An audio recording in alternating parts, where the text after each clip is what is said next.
샬롬, 하고 싶은 일, 해야 할 일이라는 제목으로 2024년 6월 13일 덜 묵상 나눕니다. 함께 나눌 말씀 사도행전 20장 13절에서 16절이에요. 우리는 앞서 배를 타고 아소에서 바울을 태우려고 그리로 가니 이는 바울이 걸어서 가고자 하여 그렇게 정하여 준 것이라. 바울이 아소에서 우리를 만나니 우리가 배에 태우고 미둘레네로 가서 거기서 떠나 이튿날 기호 앞에 오고 그 이튿날 사모에 들르고 또 그 다음날 밀레도에 이르니라. 바울이 아시아에서 지체하지 않기 위하여 에베소를 지나 배 타고 가기로 작정하였으니 이는 될 수 있는 대로 오순절 안에 예루살렘에 이르려고 급히 가미러라. 아멘. 에베소를 떠나서 예루살렘으로 향하는 사도 바울은요, 지금의 그리스 지역인 마게도니아와 아가야를 방문하여서 제자들을 격려합니다. 원래는 바울은 배를 타고 수리아 지역으로 가고자 했는데요, 그의 여정 가운데 유대 사람들이 하도 박해를 하니까 그들을 피해 어쩔 수 없이 육로로 마게도니아 지역을 거쳐서 예루살렘으로 돌아가는 길을 택한 것이죠. 그리고 드로아에서 말씀을 전하게 되는데요, 이때 유도가라는 청년이 졸다가 3층에서 떨어져 죽게 되죠. 하나님은요, 바울을 사용하셔서 당신의 생명의 능력으로 유도고를 살려주세요. 그리고 이 일을 통하여 드로아에 있던 성도들은 큰 위로를 받게 됩니다. 당연히 바울 역시도 고된 전도 여행길에서 하나님의 큰 격려를 받았을 것입니다. 자, 이러한 일들을 뒤로 하고요, 바울은 오순절 기간을 예루살렘에서 보내기 위해서 지척에 있는 에베소 지역을 방문하지 않고 바로 밀레도로 향합니다. 바울은요, 분명히 다시 에베소 교회에 들러서 소중한 성도들과 교제를 나누고 싶었을 거예요.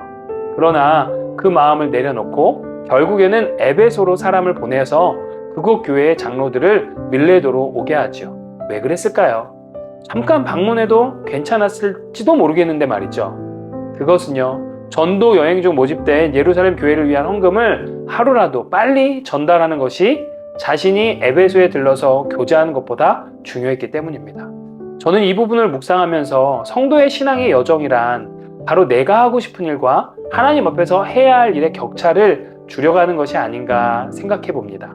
그러하기에 성도는 기도하는 거예요. 내가 하고 싶은 일을 두고 이것이 과연 하나님께서 원하는 것인지, 그래서 내가 해야 할 일인지를 확인하고 점검하면서 나의 마음을 하나님의 마음과 일치시키는 것입니다. 이 땅 가운데 오신 성자 예수님께서도 십자가에서 달려 돌아가시기 전에요, 할 수만 있거든 이 잔을 자신에게서 거두어 달라는 인자로서의 고백을 합니다. 그러나 거기서 끝이 아니라 다만 이것이 아버지의 뜻이라면 내 뜻대로 마시고 아버지의 뜻대로 하길 원한다는 기도를 올려드리지요. 참 쉽지 않습니다. 어쩌면 우리는 우리가 하고 싶고 우리가 원하는 것을 놓고만 기도할 때가 많습니다. 그리고 그것을 위해 신앙생활이라는 것을 할 때도 있죠. 그런데요, 진짜 복음을 알고 하나님 아버지의 마음과 예수 그리스도의 사랑을 알게 되면 우리 가운데 이제 은혜가 넘쳐 흐르게 돼요. 그리고 우리의 기도가 바뀌고 행동이 변하게 되는 겁니다. 성령님께서 역사하시기 때문이죠. 그래서 나를 위해 뭐 해달라 하는 기도에서 멈추는 것이 아니라 하나님의 마음을 구하고 주님을 위해 무엇을 할지 알려달라고, 그리고 그 뜻대로 행하는 믿음의 능력을 구하게 되는 것이죠. 사랑하는 성도 여러분, 오늘도 우리는 우리가 하고 싶은 것과 하나님 앞에서 해야 할 일들 사이에서 어느 것이 우선되어야 할지 고민하는 삶을 살 수 있을 겁니다. 율법에 갇히면요, 이것은 부담이고 참 힘든 일이 됩니다. 그러나 은혜가 임하면요, 이것은 기쁨과 기대로 바뀌게 되죠. 아무쪼록 오늘 이 시간 우리 모든 성령들 가운데 성령의 은혜가 충만히 임하기를 소망합니다.